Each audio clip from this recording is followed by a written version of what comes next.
What's up, guys? In today's video, we're taking you on a RVer's weekend Nashville food tour. We'll just go ahead and spoil alert, there is no hot chicken in this food tour.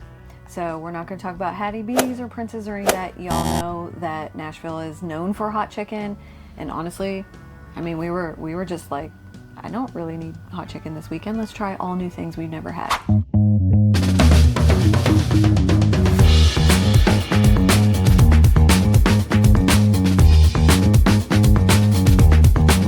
Anybody can do a fun Nashville food tour, but we're throwing in RVers because, well, we're RVers. Our channel is about part-time RVing. We like to talk and relate to the part-time RV audience, and this was our first weekend out for camping season 2024. As you guys know, part-timers, we kind of try to keep the first trip a little bit close to home, check some things out, and to us, Nashville is close to home. When we book RV campgrounds, we always want there to be something fun to do, and in Nashville there always is something fun to do.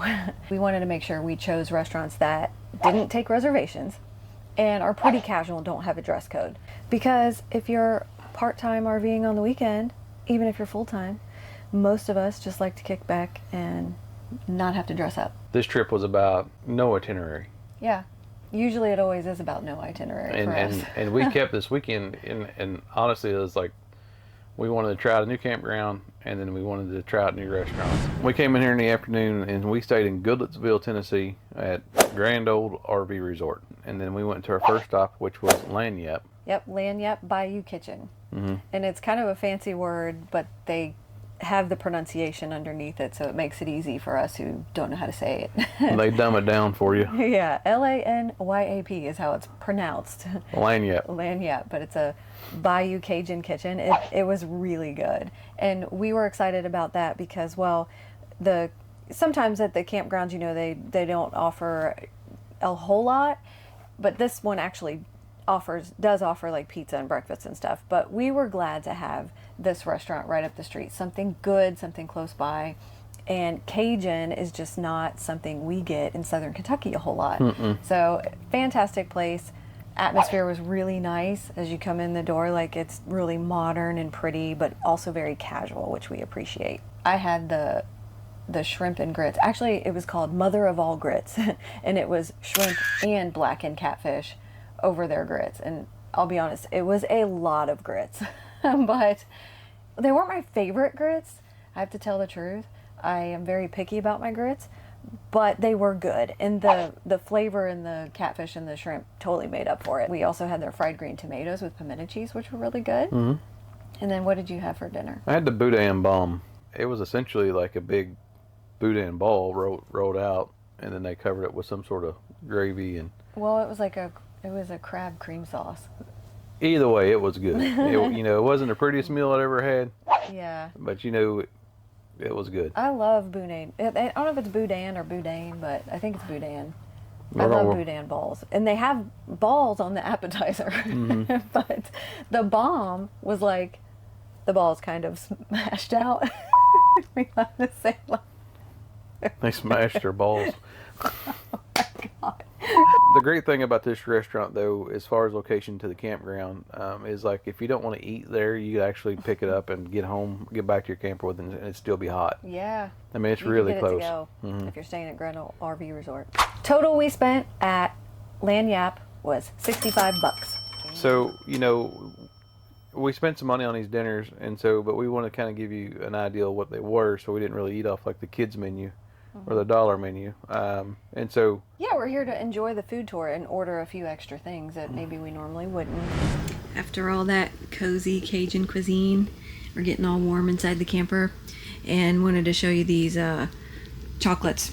They're called Colts Bark or Colts Bolts. They also have little chocolate peanut butter ones that are like Buckeyes.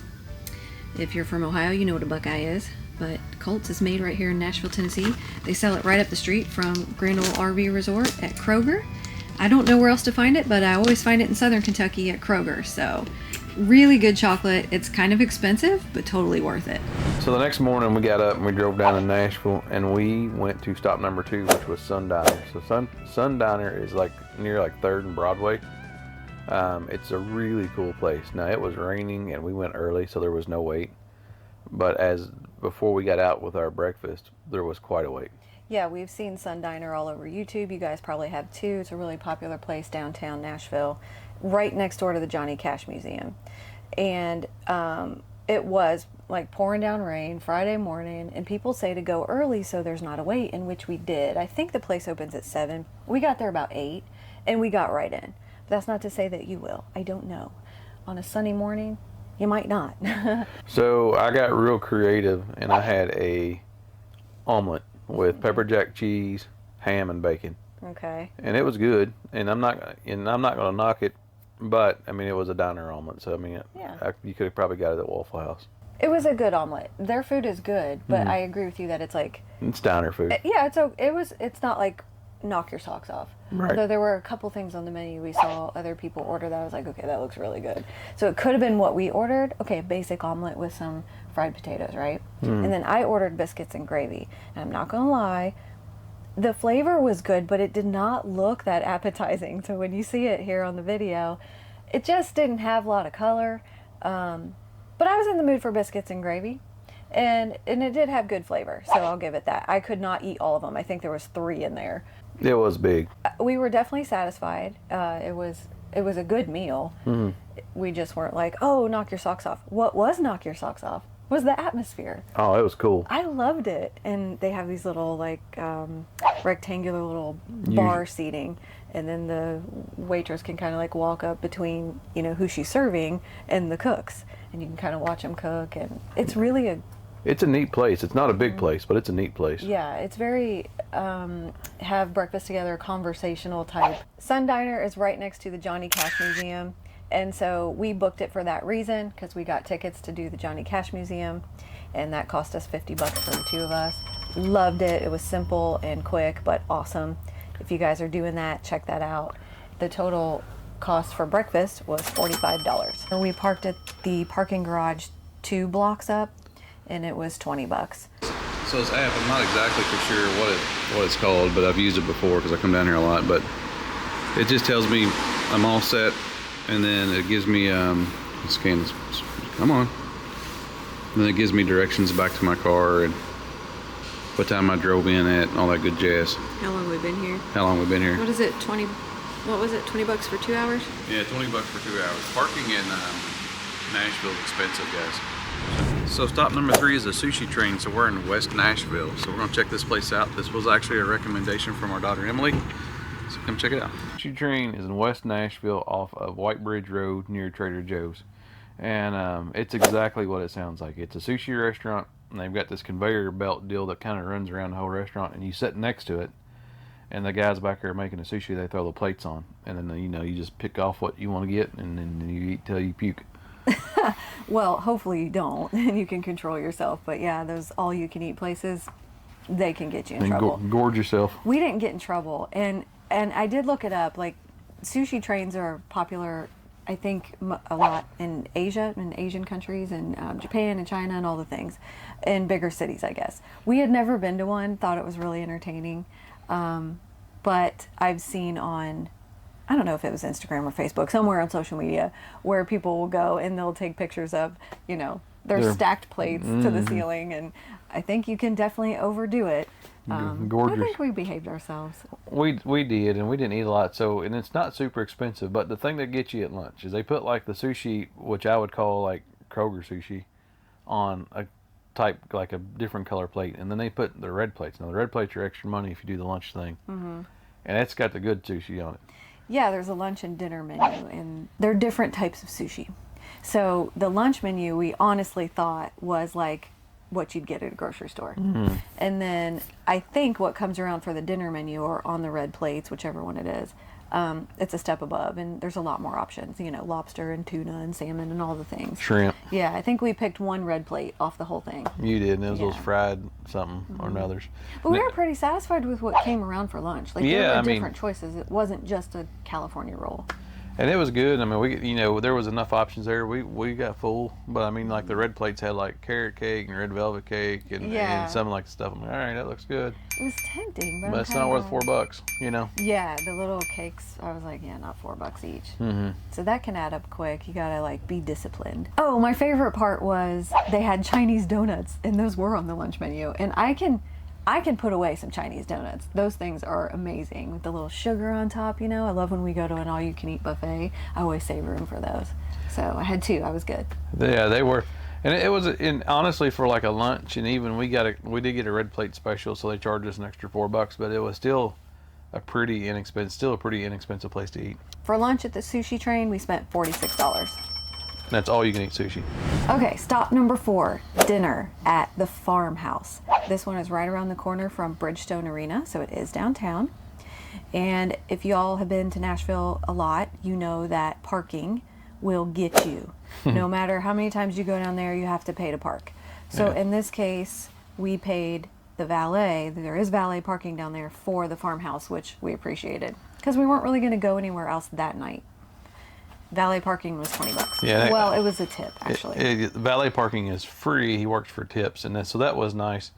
And honestly, like anywhere you park downtown is $20. And I kind of got tickled at the guy because when I picked up my truck, everybody I'm in camper truck, Right. and everybody's parking like these little cars. And he walked back, and he goes, "Giant white truck." And I'm like, "That's me." So the Farmhouse is super cool. Like this place is really good. It's farm to table. Most or all, look up their website, I don't want to tell you incorrectly, comes from local farmers in the area. So I had the pork chops with mushroom risotto, and I'm telling you, these were probably the best pork chops I've ever had. And I don't really like pork chops for the reason that usually they're dry, they're kind of gritty if you get like the fat, no, these were phenomenal. I got the filet. And it had like this butter sauce on it, and then it was over mashed potatoes with broccolini. Yeah. And that was an expensive meal, and we don't eat expensive meals like that a lot. But when you do, make sure they're worth it, and that one was worth it. I had a glass of red wine, which was really good. I think it was from a local winery, Michael David Cabernet. We also ordered the Italian cream cake for dessert, which I was just expecting kind of a small slice. No, this was a massive piece of Italian cream cake. It's a quarter of the cake. Yeah, it was really good though, and it came with like a blueberry compote. It really was fantastic, and we left completely full. Like probably overdid it, but we also tried. They were so nice. The staff there is so friendly, from the front door to the bar to the wait staff. Like everyone was so friendly. Even other waiters who weren't serving us stopped and said hello and like asked us how we liked our dinner. Mm-hmm. Right. And I loved that. And our waitress was super cool. We were like, okay, look, it's just the 2 of us. We see what they're having over there, and what are those things? And it was like a plate of 3 what looked like calzones, kind of. And she goes, oh, those are the pimento, what was it? The pimento appetizer, beignets. I'm like, pimento cheese beignets? We are in. Love pimento cheese and love beignets. I was like, so is there a way? I know we've ordered a lot of food, but can we just try one? Can we just pay for one? And sure enough, they brought us just one so we could try it. And I thought it was great. Yeah, it was really good. And they have like this red sauce. Now, I will tell you, if you hit the red sauce, it is spicy. But the beignet itself with the pimento cheese, like Valerie said, I love pimento cheese. Mm-hmm. And it was like flaky and buttery, and like it was like a calzone, maybe a lighter version of a calzone. Right, and then but the pimento cheese was melted, so it was actually really good. Yeah, phenomenal place to eat. This is the only place we actually did book a reservation because we like to eat, early with the wiser folks. The white-haired folks. We won't call them older, we'll call them wiser. Experienced. They're experienced enough to know that, if you eat past 8 o'clock, you kind of can get a stomach ache. And it's a casual atmosphere. Even though the food's a little pricier, don't be afraid if you're like us, just RVing for the weekend, you're in your jeans and a sweatshirt. Totally show up in casual clothes. With a tip included, we spent $169 on this dinner. So plus the $20 valet was a total of $189 for that dinner. That one was the most spendy meal that we had all week. Yeah. So now we're on Saturday morning, stop number 5. We went to this cool restaurant in the Gulch part of Nashville called Milk and Honey. Yeah, Milk and Honey is wildly popular. If you've never heard of it before, congratulations. You're hearing about it now, but it's all over YouTube. And it's kind of in what they call the Gulch area, which is kind of a bougie part of Nashville. You know, you want to get there early. We got there just in time. We were there before 8 a.m. again. And there was not a wait, so we went right to our table. But probably within 15 minutes of us being there, they were on a wait. Oh my gosh, that place filled up quick. It did. And I think they open at 6, but I think because it was a rainy Saturday morning, they weren't very busy right off the bat. No. So I think we got there about 7:38, and we did get right in. But like Jarrett said, I mean, that place filled up so fast. I mean, I turned around and looked, and it was packed. So this place is phenomenal. They've got breakfast, brunch, and lunch items, like from classic breakfast items to like healthier, like salad, kale, quinoa stuff. Mimosas. They've got drinks. It's a little too early for me to drink at 8 a.m. Well, you know, you think about it, but what better way to get over a hangover than just to start drinking again? Yeah, you might as well just like go for it. There was a table next to us full of ladies who were just showing up for the day, had a red-eye flight in for the morning, and they were starting early. The atmosphere was so cool though, casual, nice. Where we got to sit, I was facing the kitchen, so it was really entertaining for me because I got to see them rolling out the biscuits, you know, putting the croissants in the oven. They had this huge like mixer, and I could see her like dropping in these huge chunks of butter, and I was like, that's their giant butter cutter. So I had the Farmhouse biscuit. It was classic sausage, ham. It had this, it says like tomato paste or tomato sauce or something, but it was like just enough to give it flavor. It was really good with fruit.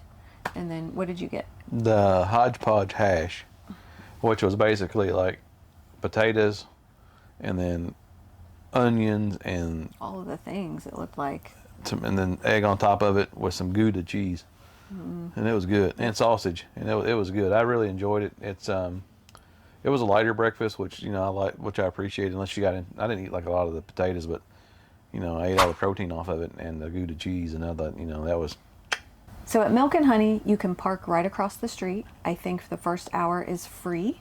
I don't know what it is after that, but we left there parking for free. Yeah, they didn't charge us to park. Now it could have been that it was a butt crack of dawn Saturday morning that they didn't charge us. I don't know if it kicks in at a certain time, but we were able to park there for free. And hey, you know, free parking in Nashville, just so you know, is like really difficult. So total spent at Milk and Honey was $54. And the reason we chose Milk and Honey for breakfast at the Gulch was we were going to do the Old Town trolley for Nashville that day. If you happen to be coming from Milk and Honey, the first stop of the Old Town trolley, stop number 1 on their map, is the Marathon Motor Works, and it's literally like a 3-minute drive from Milk and Honey from the Gulch. And if you've already bought your tickets online, you can hop right on. They open in about 30 minutes, so look around if it's open. But hopefully that's helpful. There is parking right here. And yet again, we will either put in the text or tell you in a minute how much that's going to be. Hope that information's helpful to you. And if you've never done it before, you totally should do it. If you've never seen Nashville, we highly recommend it. You will get the fullest, most educational, fun and exciting tour through Nashville. It takes about an hour and a half. So stop number 6 took a detour for us, and so we had did a loop on the trolley, the Old Town trolley, toward Marathon Motor Works, and then we thought, well, Edley's Barbecue is near stop 5. We got close to stop 5, and I pulled it up, you know, on the map there, and I'm like, it's a 45-minute walk from where we're at to the barbecue place. I don't know how long it was, but we decided it was too far off the trolley path. Instead, we chose something else and kept riding that trolley all the way to stop 9 and walked 2 blocks to Puckett's. So stop number 6 for lunch was Puckett's restaurant. It was like 2 o'clock. And at this point, we were really hungry again because we had breakfast so early at Milk and Honey. So we didn't have anything in between. So we were really hungry, we were really cold, and we got right into the bar. We didn't have to wait for seating, but we got some bar seating, which worked out perfectly because I ordered me a hot toddy and it hit the spot. It had Jameson, honey, and lemon. And I think there was supposed to be another whiskey in there, but I think she shorted me because I just saw her put the Jameson. It was supposed to have another whiskey. I think you're right. Either way, it was enough. By 2 o'clock, I was like, I can handle some whiskey. I had the pulled pork, and then they said they had really good skillet mac and cheese, which is apparently a vegetable in Nashville. So I had pork and vegetables, but I had the mac and cheese, which was good, and then the pulled pork, which was, you know. I had, what did I have there? I had their fried chicken. One piece would have gone a long way, but they served me 2 and I could not finish it. Covered in gravy, mashed potatoes, their collard greens were phenomenal. I love a good collard green, very salty, hit the spot. Definitely hit the spot because we were starving and cold. It took us a little longer to get our food there, but we were so cold that it was okay because it really gave us a chance to warm up. Yeah. At Puckett's, we spent $55. Which, if we hadn't got the hot toddy and the expensive peach cobbler, maybe it would have been $40. Yeah, so it's not a terribly expensive place to eat. Stop number 7. Our final stop was dinner on Saturday night, and I chose something totally different off the beaten path. This is not downtown Nashville. It's just slightly north at 1100 B Stratton Avenue. It's kind of like, it's a Nashville address, but it's more like Gallatin or Old Hickory, kind of up in that area. Okay, so this food truck is permanently, well, it's not permanently affixed, but it has a permanent location for now. So if you look them up and it's a different address by the time you're watching this video, I'm sorry. And there is outdoor seating available. And you can also go inside to the little bar nearby. But this place is called Maiz de la Vida. They have made from scratch tortillas.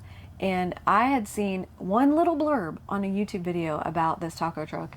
And the one little blurb I saw said something of the sorts like, I mean, this guy was a chef and I don't know, he was talking about new places coming into Nashville that are, you know, just different cuisines outside of typical classic Southern cuisines.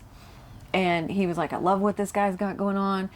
Maiz de la Vida is the place to go. I guess they have a store as well on the other side of Nashville. But this taco truck was phenomenal. And I went to the counter like, hey, I don't even know what to get. If I was only going to eat here once, what do I get? And he's like, hands down, quesadilla with the consomme soup. They're these little, kind of mini shredded beef, fried, made from scratch tortilla tacos. And you dip it in the consomme sauce. And I'm telling you, this is probably the best beef taco I've ever had. It was phenomenal. You didn't even get to try it yet. No, we got some in the fridge, so I'm going to try them probably for lunch. But What'd you get? I got, so you know me, guys, I'm a super creative. I got the fish tacos and then I got a chicken taco, and they were good. We had eaten so much at this point on this trip. Like, I'm like, I don't want much. I'm just. You needed something light and. Just something just to kind of get me through to dinner time. Yeah. And it was really, really good. And, you know, I would highly recommend the place. And it's not in downtown Nashville, so it's kind of easy out to get to. And there's free parking at this one. So hey, free parking. We're like, we'll take it at this point.